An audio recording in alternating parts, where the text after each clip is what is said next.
Pak? Ya, udah mulai. Baik teman-teman, saya sekarang dengan Pak Huda, salah satu ketua batik yang ada di Sidoarjo. Pak Huda, saya di sini ada proyek dari kampus. Saya di sini mau tanya beberapa hal tentang bagaimana cara melestarikan batik yang ada di Sidoarjo, dan saya mau tanya ada beberapa macam batik dan bagaimana proses pembuatannya, Pak. Nah, itu Pak. Untuk yang pertama mungkin saya mau tanya tentang bagaimana proses pembuatan batik, kemudian sama ada berapa macam Pak batik yang ada di Sidoarjo. Ya, kita mulai dengan melestarikan batik ya. Ya. Jadi bahasa melestarikan batik itu sebenarnya maknanya sangat dalam. Jadi ada banyak kegiatan yang harus dilakukan supaya lestari. Artinya kita tidak hanya sekedar membeli memakai. Jadi saya sendiri termasuk dulu itu diundang oleh Universitas Batik Pekalongan setelah ada pengakuan UNESCO, setelah 1 bulan membahas masalah pengakuan dunia batik miliknya Indonesia. Ya, karena kemarin kan yang diakui oleh Malaysia, akhirnya Indonesia kan gitu. Jadi dari situ dari UNESCO itu memberikan suatu statement batik ini satu-satunya adalah milik Indonesia, harus dilestarikan. Nah, bahasa lestarikan itu bagaimana caranya?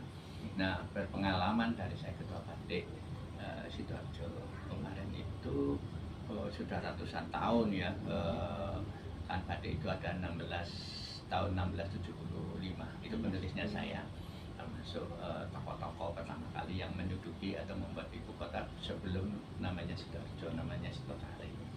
Nah, kembali kepada batik Sidoarjo, bahwa Sidoarjo ini ada 3 tempat. Satu ada di Sekadangan, kemudian ada di Jabon atau Kedung Jangkring, satunya Kampung Pantai Jetis.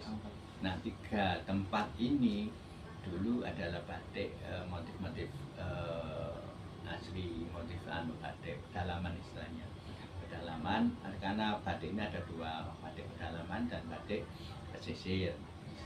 Ya, atau batik pedalaman itu yang pakai orang piyai-piyai, bukan orang pedalaman di hutan ya, tapi istilah pedalaman ini orang-orang piyai, orang keraton-keraton. Sedangkan pesisir ini biasanya yang menggunakan atau yang memakai itu orang-orang pesisir di batik Madura dan sebagainya, pesisir.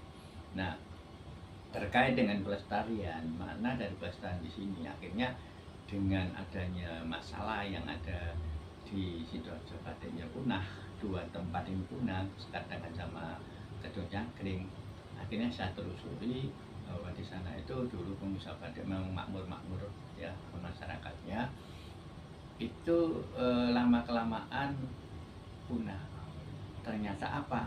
Dari yang punya batik atau gerakan batik di sini banyak yang kaya-kaya ya, memang kebanyakan kaya yang batik. Akhirnya anak-anaknya ini sekolah sudah tinggi-tinggi, akhirnya tidak mau melestarikan, meneruskan batik tersebut, akhirnya punah. Nah, tinggal di Kampung Batik Jetis itu, saya waktu jadi ketua, saya waktu kecil itu hampir 100% itu pengrajin batik semua. Dan kampung-kampung itu kalau siang itu kita nggak bisa berjalan karena orang menjemur itu di tengah jalan semua, jadi harus minyak-minyak ini. Nah, disitulah itu setelah tahun 2008 saya data ternyata tinggal 18 pengrajin.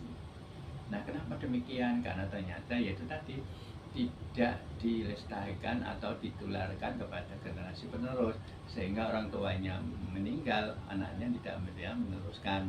Nah, 2 hal inilah akhirnya saya pelajari, saya analisa, dan kebetulan saya diangkat jadi ketua batik Sidoarjo dan kooperasinya sekali waktu itu Pak Win. Akhirnya pesan UNESCO itu saya jabarkan, Pak Bupati, Pak Win, ini bagaimana untuk bisa eksis kembali supaya nggak punah, kan harus dilestarikan. Kuncinya adalah kita buka rahasia pembuatan batik. Nah, akhirnya artinya kalau nanti rahasia batik kita buka, kemudian artinya proses-proses sampai pemasaran itu kita buka secara kepada masyarakat. Pertama, nanti kita bisa membuka lapangan kerja baru ya, mengurangi pengangguran.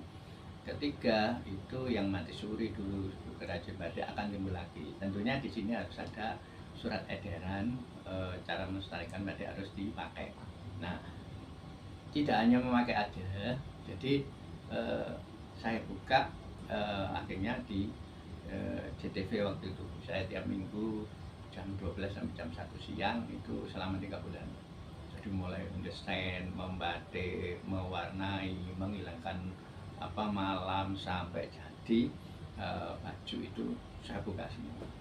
Nah, dari situlah akhirnya setelah 3 bulan banyak orang berbondong-bondong ke tempat saya untuk belajar membatik. Nah, tidak hanya di situ aja, saya akhirnya dengan banyak belajar, akhirnya saya tulis di tempat saya ini pusat pusat pelatihan batik. Artinya orang itu atau produk batik itu bisa lestari kalau tidak hanya membeli saja, memakai saja, itu akan punah. Jadi harus mulai dari diri sendiri masing-masing, terutama dari anak TK sampai orang dewasa. Itu di tempat saya ajari mulai mendesain, kemudian membatik, mewarnai, memproses menghilangkan warna, menghilangkan malam. Itu akhirnya apa? Dia akan timbul suatu saat mindset kalau udah dewasa, oh ternyata dari situ timbul kecintaan. Akhirnya cinta itu harus tidak hanya bisa membeli aja, tapi berbuat, membuat sendiri. Jadi dia akan bangga bahwa dia bisa membuat batik, sehingga disitulah timbul kecintaan terhadap batik, akhirnya bisa lestari. Nah, dari situ kemudian banyak belajar, akhirnya pemerintah menganggarkan dengan pemberdayaan perempuan itu belajar sama saya. Nah, alhamdulillah sekarang ini sudah banyak yang sudah bisa bikin batik, bahkan bisa sudah pameran nasional, yaitu mungkin lebih dari 100 sudah. Nah, disinilah maksudnya pelestarian itu di situ. Jadi di samping kita sebagai entrepreneur baru, menciptakan lapangan kerja juga. Nah, disitulah akhirnya tentunya diimbangi dengan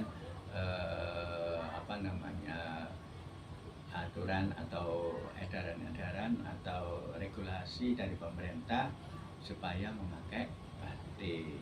Nah, disitulah akhirnya alhamdulillah